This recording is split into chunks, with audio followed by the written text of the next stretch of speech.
அனைவருக்கும் தர்மா அகாடமியின் அன்பான வணக்கம். இன்றைக்கி நாம் இந்த வீடியோவில் பார்க்க போகிறது ஔவை தமிழில் 6ஆம் வகுப்பு 3ஆம் பருவத்திலிருந்து இயல் 1 வந்து பார்க்க போகிறோம். இயல் 1ல் 4 பாடங்கள் வந்து கொடுத்துருக்காங்க. பாரதம், அன்றைய நாற்றாங்கால், தமிழ்நாட்டில் காந்தி, வேலு நாச்சியார், 4 வகை சொற்கள் அப்படிங்கிற 4 லெசன் இருக்குது. டோட்டலாக 50 வினாக்கள் வந்து பார்க்க போகிறோம். ஓகேங்களா? இதுக்கு முன்னாடி 6ஆம் வகுப்பில் முதல் பருவம் மற்றும் 2ஆம் பருவத்தை நம்ம வீடியோவாக கொடுத்துட்டோம். அதை இன்னும் நீங்கள் பார்க்கல அப்படின்னா டிஸ்கிரிப்ஷனில் அதுக்குண்டான லிங்க் இருக்குது, கிளிக் பண்ணி பார்த்துருங்க. ஓகேவா? ஸோ நிறைய ஸ்டூடெண்ட்ஸ் வந்து என்ன பண்ணுறீங்க அப்படின்னா இந்த செய்யுளை பார்த்துட்டு அப்படியே வீடியோவை ஸ்கிப் பண்ணிட்டு போயிடுறீங்கன்னு நினைக்கிறேன். ஸோ உள்ளே பார்த்தீங்க அப்படின்னா நம்ம கொஷின்ஸ் வந்து கொடுத்துருக்கோம். செய்யுள் எதுக்காக கொடுக்குறோம் அப்படின்னா ஸோ இந்த போயம்லேருந்து எந்த கொஷின் கேட்டாலும் நீங்கள் ஆன்சர் பண்ணணும் அப்படிங்கிறதுக்காக இதோட எக்ஸ்ப்ளனேஷனோட இந்த செய்யுள் வந்து கொடுக்குறோம். அதை நிறைய பேர் தப்பாக புரிஞ்சுக்கிட்டு வீடியோவை ஸ்கிப் பண்ணிடுறீங்கன்னு நினைக்கிறேன். நிறைய பேர் அதனாலேயே லைக்கும் பண்ணாமல் பார்த்துக்கிட்டு இருக்கீங்க. ஸோ லைக் பண்ணாமல் பார்க்குற எல்லாருமே லைக் பண்ணுங்கள். சப்ஸ்கிரைப் பண்ணலை அப்படின்னா சப்ஸ்கிரைப் பண்ணிடுங்க. ஓகேங்களா? ஸோ வீடியோக்குள்ளே போயிடலாம். முதல் பாடம் வந்து பார்த்தீங்க அப்படின்னா பாரதம், அன்றைய நாற்றாங்கால் அப்படிங்கிற பாடத்தை தான் நம்ம வந்து பார்க்க போகிறோம். ஓகேவா? ஸோ ஃபஸ்ட்டு அந்த செய்யுளை பார்த்துட்டு வினாக்குள்ளே போயிடலாம். ஃபஸ்ட்டு பாருங்கள், புதுமைகள் செய்த தேசம் இது, பூமியின் கிழக்கு வாசல் இது அப்படின்னு சொல்கிறாங்க. அதாவது நம்ம நாடு அப்படிங்கிறது நிறைய புதுமைகளை செஞ்சுருக்கு. பூமியோட கிழக்கு வாசலாகவும் நம்ம நாடு இருக்குது. இந்தியா அப்படிங்கிறது பூமியோட கிழக்கு வாசல் மாதிரி இருக்குது அப்படின்னு சொல்லியிருக்காங்க. தெய்வ வள்ளுவன் நெய்த குரல்தன், தேசம் உடுத்திய நூலாடை அப்படின்னு சொல்கிறாங்க. அதாவது நம்ம திருக்குறள் வந்து நம்ம நாடு அடிஞ்சிருக்கு, ஒரு ஆடை மாதிரி இருக்குது அப்படின்னு சொல்கிறாங்க. மெய்களை போற்றிய இந்திய தாய்க்கு மெய்யுணர்வு என்கிற மேலாடை அப்படின்னு சொல்கிறாங்க. அதாவது உண்மையை வந்து நம்ம வந்து இந்திய தாய்க்கு வந்து மெய்யுணர்வே மேலாடையாக இருக்கும். உண்மைகளை போற்றுற நம்ம நாடு இந்திய தாய்க்கு மெய்யுணர்வே மேலாடையாக இருக்குது அப்படின்னு சொல்கிறாங்க. காளிதாசனின் தேனிசை பாடல்கள் காவிரி கரையில் எதிரொலிக்க, காளிதாசன் அவர்கள் இயற்றிய இனிமையான பாடல்கள்லாம் காவிரி கரை வரைக்கும் எதிரொலிக்குதுங்கிறாங்க. கம்பனின் அமுத கவிதைகளுக்கு கங்கை அலைகள் இசையமைக்க, அதாவது கம்பனின் அமுதம் போன்ற அந்த கவிதைகள் இருக்குல்ல, கங்கை ஆறு அதுக்கு இசையமைக்குது, அதோட அலைகள் அப்படின்னு சொல்கிறாங்க. கன்னிக்குமரியின் கூந்தலுக்காக காஷ்மீர் தோட்டம் பூத்தொடுக்கும் அப்படிங்கிறாங்க. ஓகேங்களா? அதாவது குமரி முனையை வந்து பார்த்தீங்க அப்படின்னா குமரி முனையாகிய கன்னியின் கூந்தலுக்காக காஷ்மீரத்து மலர்கள் மாலையாக தொடுக்கப்படுது அப்படிங்கிறாங்க. அதாவது இந்த 2 எல்லையவும் நம்ம சொல்கிறாங்க. இங்கே தெற்கவும் வடக்கு எல்லையும் அவங்க வந்து கம்பேர் பண்ணுறாங்க. மேற்கு மலைகள் நதிகளை அனுப்பி கிழக்கு கரையின் நலம் கேட்கும் அப்படின்னு சொல்கிறாங்க. ஓகேங்களா? மேற்குலேருந்து நதிகள்லாம் போய் கிழக்கு வரைக்கும் பாஞ்சி நன்மையை கொடுக்குது அப்படின்னு சொல்கிறாங்க. புல்வெளிகள் எல்லாம் பூக்காடாகி புன்னகை செய்த பொற்காலம் அப்படிங்கிறாங்க. புல்வெளியெல்லாம் பூக்களாக மலர்ந்து பொற்காலமாக புன்னகை புரிகின்றன. கல்லை கூட காவியமாக்கி கட்டி நிறுத்திய கலைக்கூடம், கல்லில் செதுக்கிய சிற்பங்கள் யாவும் காவிய கலைக்கூடமாக நம்ம இந்தியாவில் அதிகமாக இருக்குது அப்படின்னு சொல்கிறாங்க. அடுத்தது, அன்னை நாட்டின் அமுத சுரபியில் அந்நிய நாடுகள் பசிதீர, அல்ல குறையாத நம்ம நாடு அமுத சுரபி போல் இருக்குது. இதில் நிறைய பேர் வந்து ஆட்டை போட்டு போனது வரலாறும் இருக்குது. ஓகேங்களா? அண்ணல் காந்தியின் சின்ன கைதடி அறத்தின் ஊன்றுகோலாக இருக்குது அப்படிங்கிறாங்க. அதாவது நம்ம நாடு அல்ல குறையாத அமுத சுரபியாக இருக்குது. இன்னமும் நம் நாடு பிற நாட்டு மக்களின் பசியவும் போக்கி வருது. ஓகேங்களா? அறத்தின் ஊன்றுகோலாக காந்தியடிகளின் அகிம்சை அப்படிங்கிறது சிறிய கைத்தடி போல் இருக்குது. இது ஒரு கொஷினாக கூட கேட்கலாம், அதனால் வந்து பார்த்துக்கோங்க. ஓகேங்களா? ஸோ கொடுத்துருக்காங்க. அப்புறம் லாஸ்ட்டாக அந்த வரியோட முடிக்கிறாங்க. புதுமைகள் செய்த தேசம் இது, பூமியின் கிழக்கு வாசல் இது. ஓகேங்களா? இந்த பாட்டை யார் எழுதியிருக்காங்க அப்படின்னா தாரா பாரதி அவர்கள் எழுதியிருக்காங்க. இந்த பாட்டை தாரா பாரதி அவர்கள் எழுதியிருக்காங்க. ஓகேவா? பாரதம், அன்றைய நாற்றாங்கால் அப்படிங்கிற தலைப்பில். இப்போ வினாக்களுக்குள்ளே போயிடலாம். ஓகேவா? டேஷ் நமது நாடு அணிந்திருக்கும் ஆடையாக விளங்குகின்றது என தாரா பாரதி கூறுகிறார். நமது நாடு அணிந்திருக்கும் ஆடையாக என்ன விளங்குது அப்படின்னு தாரா பாரதி சொல்லியிருக்காரு அப்படின்னா, திருக்குறள் அப்படிங்கிற இந்த நூல் வந்து நமது நாடு உடுத்திருக்க உடை போன்றது அப்படின்னு தாரா பாரதி அவர்கள் சொல்லியிருக்காங்க. யார் சொன்னாங்க, எந்த நூலை சொன்னாங்கன்னு கூட கொஸ்டின் வரலாம். ஓகேவா? அறத்தின் ஊன்றுகோலாக காந்தியடிகளின் அகிம்சை என்னும் சிறிய கைத்தடி விளங்குவதாக யார் கூறினார்? அறத்தின் ஊன்றுகோலாக காந்தியடிகளின் அகிம்சை என்னும் சிறிய கைத்தடி விளங்குவதாக யார் கூறினார்? ஆன்சர் ராதாகிருஷ்ணன். ஓகேங்களா, ராதாகிருஷ்ணன். ஸோ ராதாகிருஷ்ணன் அப்படிங்கிறவர் யாருன்னா தாராபாரதி தான். தாராபாரதியோட இயற்பெயர் தான் ராதாகிருஷ்ணன். மெய் என்பதன் பொருள் என்ன? இந்த லெசனில் ரெண்டு தான் சொல்லும் பொருளும் கொடுத்தாங்க. அதில் ஒன்று மெய்யே. ஸோ மெய் என்பதன் பொருள் என்ன அப்படின்னா உண்மை. மெய் என்பதன் பொருள் உண்மை.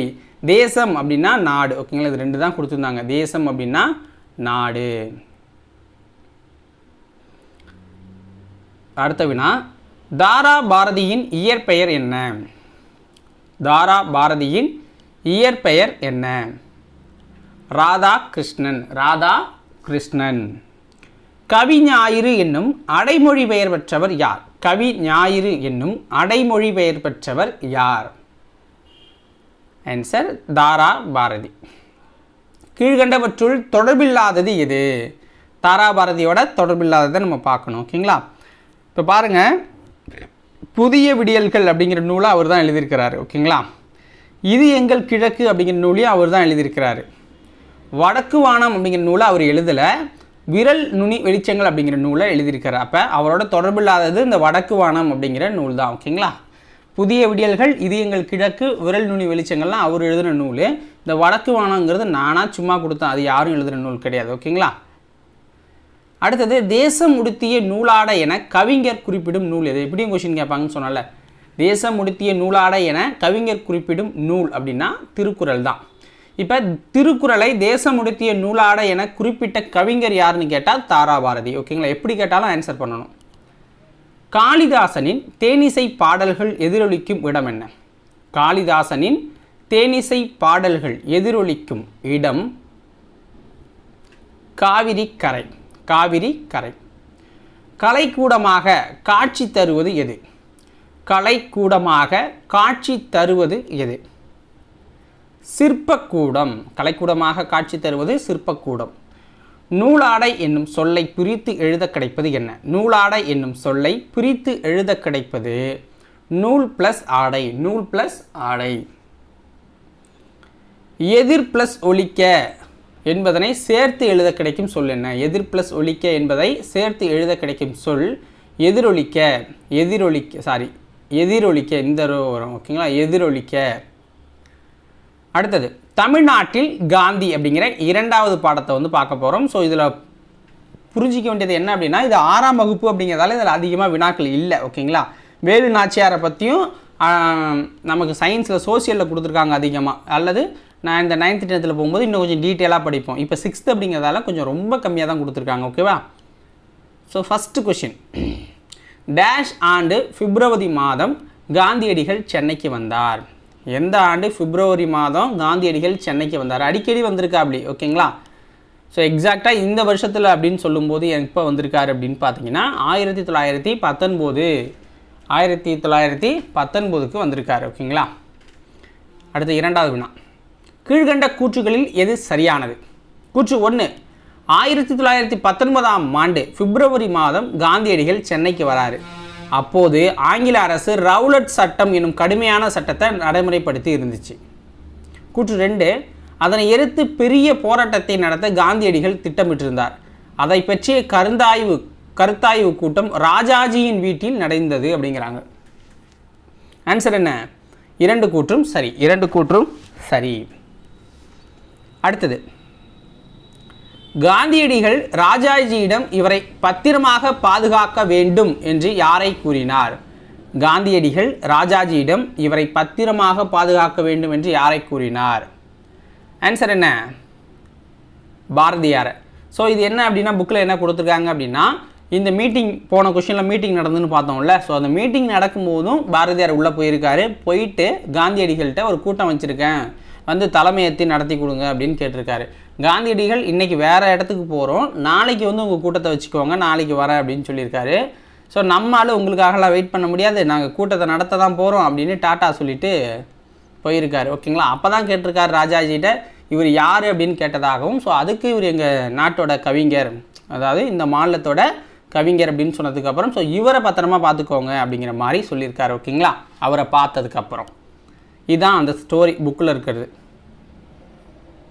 1921ஆம் ஆண்டு செப்டம்பர் மாதத்தில் காந்தியடிகள் தமிழகத்திற்கு வருகை புரிந்த நகர் எது?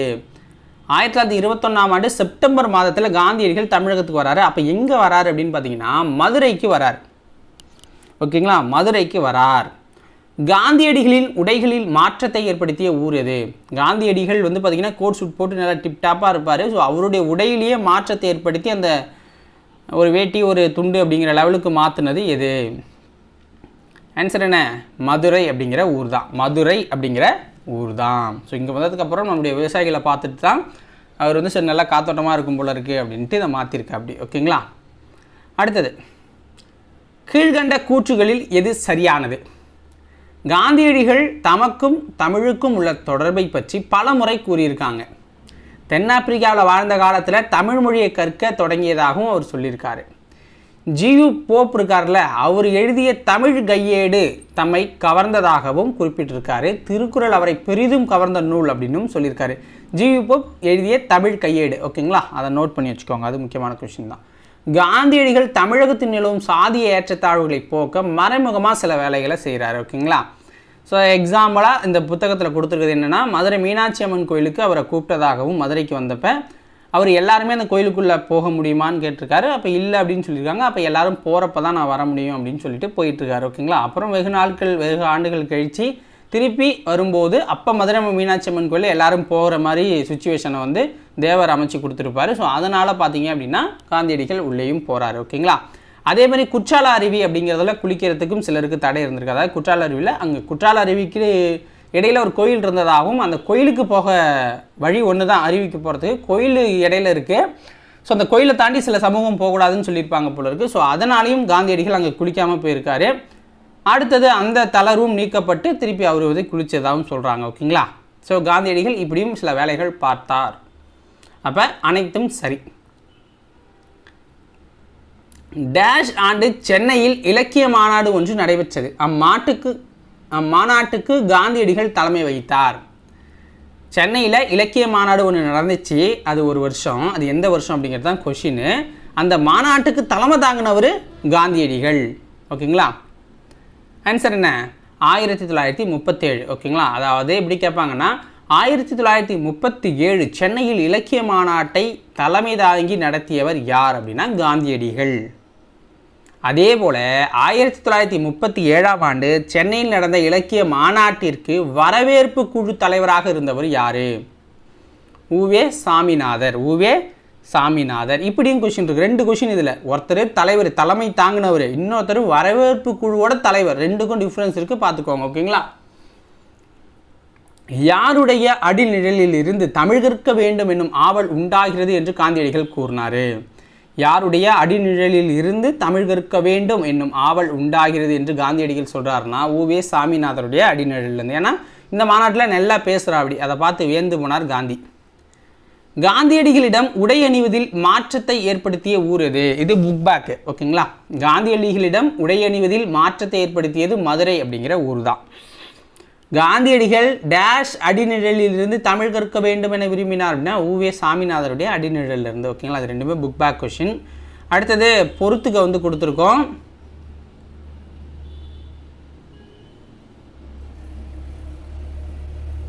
ஓகேங்களா, பொறுத்துக்க பாருங்க.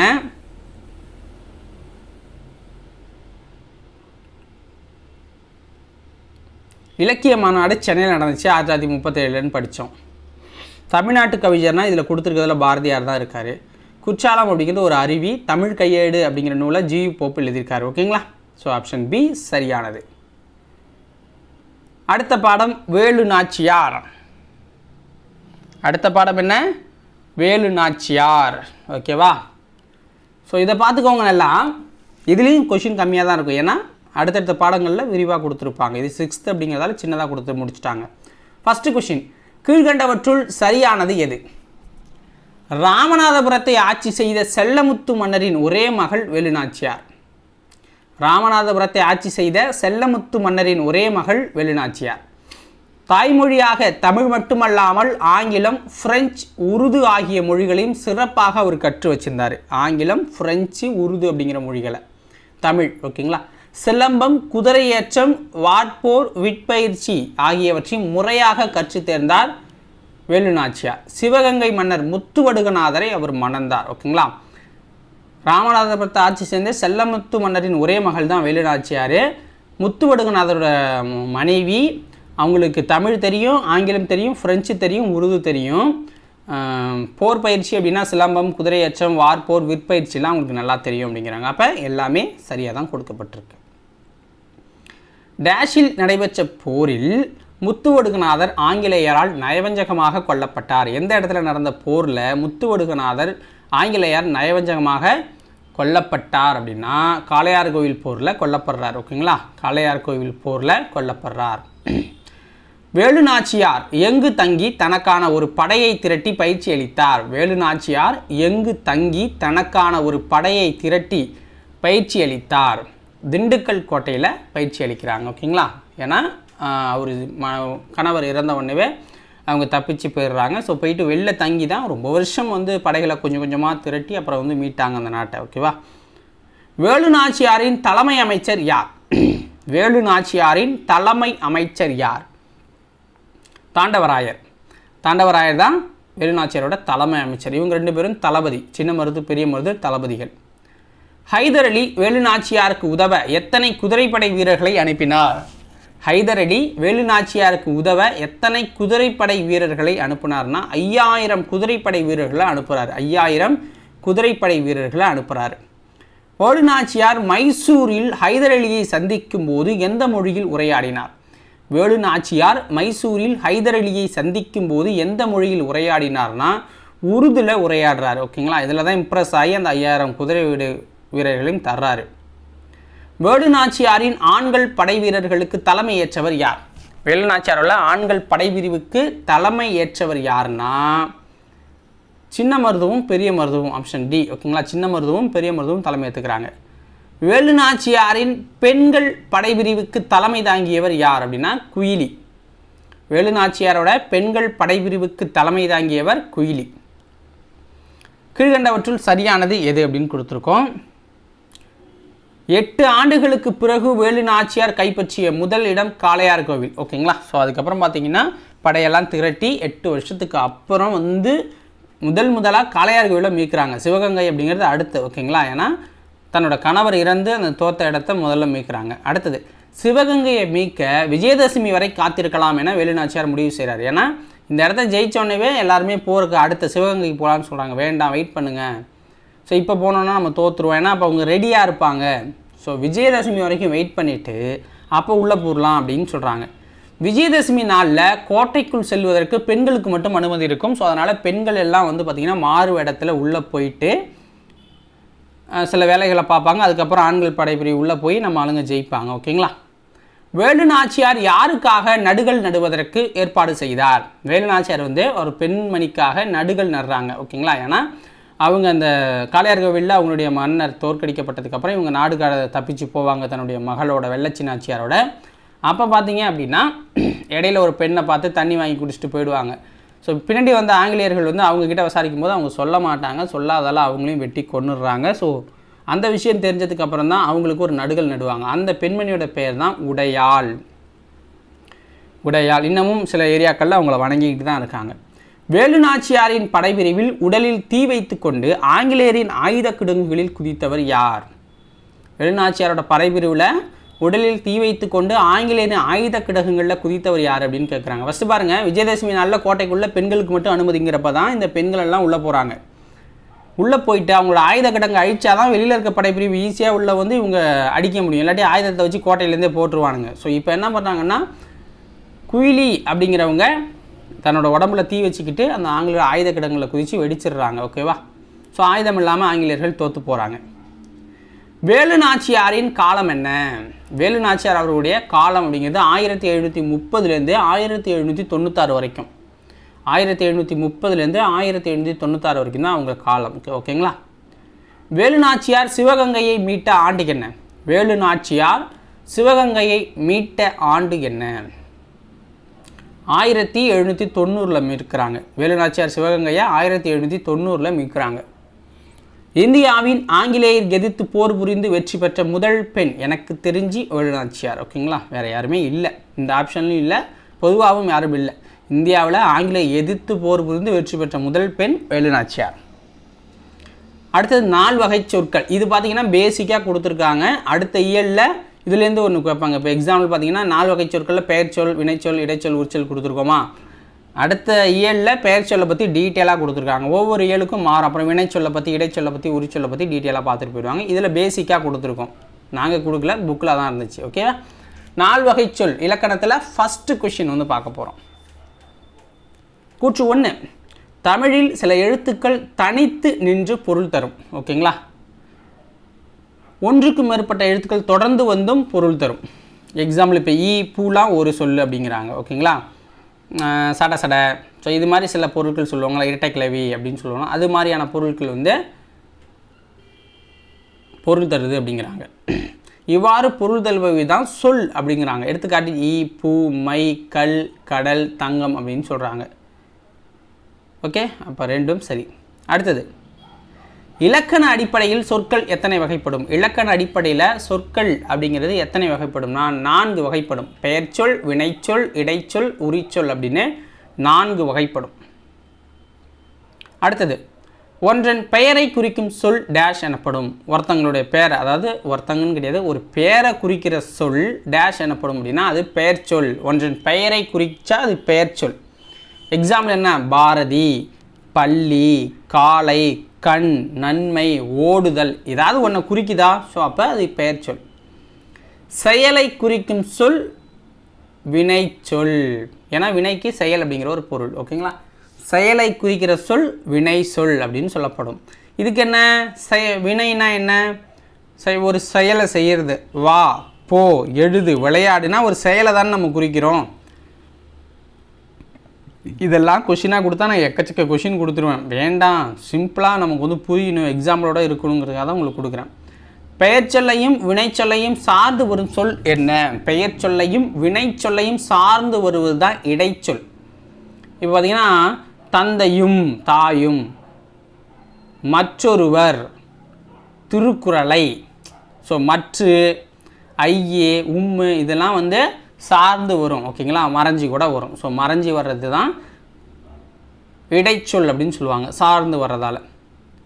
அடுத்தது, பெயர்ச்சொல் வினைச்சொல் ஆகியவற்றின் தன்மையை மிகுதிப்படுத்த வருவது டேஷ் ஆகும். பெயர்ச்சொல் வினைச்சொல் ஆகியவற்றின் தன்மையை மிகுதிப்படுத்த வருவது உரிச்சொல். சால தவ இதெல்லாம் படிச்சிருப்போம். ஓகேங்களா, ஸோ அதை நான் டீட்டெயிலாக அடுத்தடுத்த கிளாஸ் போகிறப்ப சொல்கிறேன்.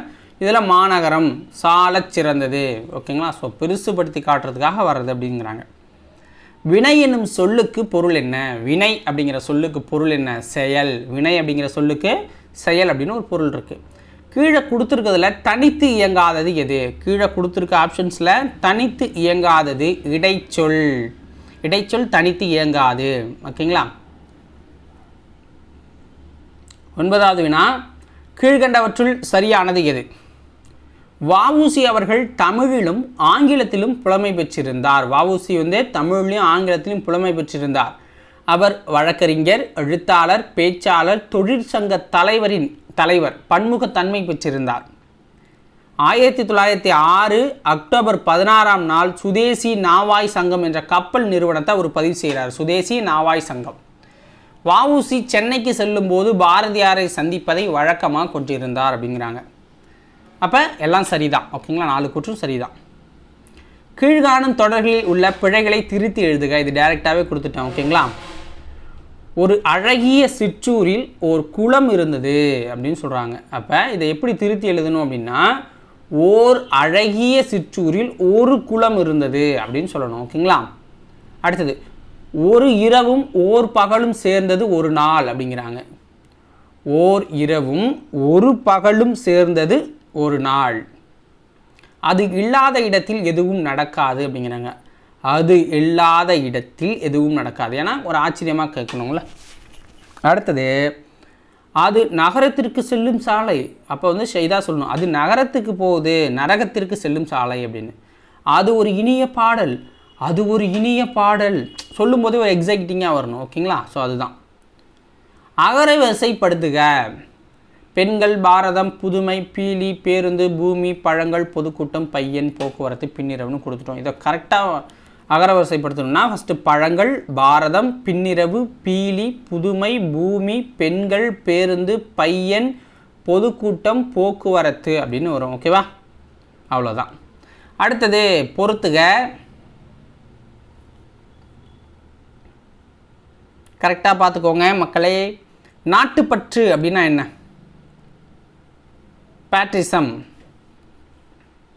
பேட்ரியாட்டிசம் அப்படின்னு சொல்லுவாங்க. இலக்கியம் அப்படின்னா என்ன? லிட்ரேச்சர். கலைக்கூடம் அப்படின்னா ஆர்ட் கேலரி. மெய்யுணர்வு அப்படின்னா நாலேஜ் ஆஃப் ரியாலிட்டி. நாட்டுப்பற்றுனா பேட்ரியாட்டிசம் அப்படிங்கிறது, இலக்கியம்னா லிட்ரேச்சர், கலைக்கூடம்னா ஆர்ட் கேலரி, மெய்யுணர்வுனா நாலேஜ் ஆஃப் ரியாலிட்டி. ஸோ இதோட இந்த இயல் 1 முடிஞ்சிருச்சு. தேர்டு எல்லாம். அடுத்தது பார்த்திங்க அப்படின்னா நம்ம வந்து 6ஆம் வகுப்பு 3ஆம் பருவத்தில் 2வது இயல் வந்து பார்க்க போகிறோம். ஸோ கூடிய சீக்கிரம் முடிச்சுட்டு 7th ஸ்டார்ட் பண்ணிடுவேன். உங்களுடைய சப்போர்ட்டை தொடர்ந்து கொடுத்துக்கிட்டே இருங்க. ஸோ சப்போர்ட்டுக்கு ஏற்ற மாதிரி தான் வீடியோக்கள் வந்துக்கிட்டு இருக்கும். ஸோ மற்ற சப்ஜெக்ட்டுக்கும் நம்ம வந்து ஆரம்பிச்சிருக்கோம். வரலாறுக்கு ஒரு வீடியோ பதிவு போட்டிருக்கோம். 4லேருந்து ஒரு 2-3 வீடியோ கொடுக்க ட்ரை பண்ணுற மக்களே. உங்களுடைய சப்போர்ட்டுக்கு ஏற்ற மாதிரி தான் என்னோடய உழைப்பு இருக்கும். ஓகேவா? நன்றி, வணக்கம்.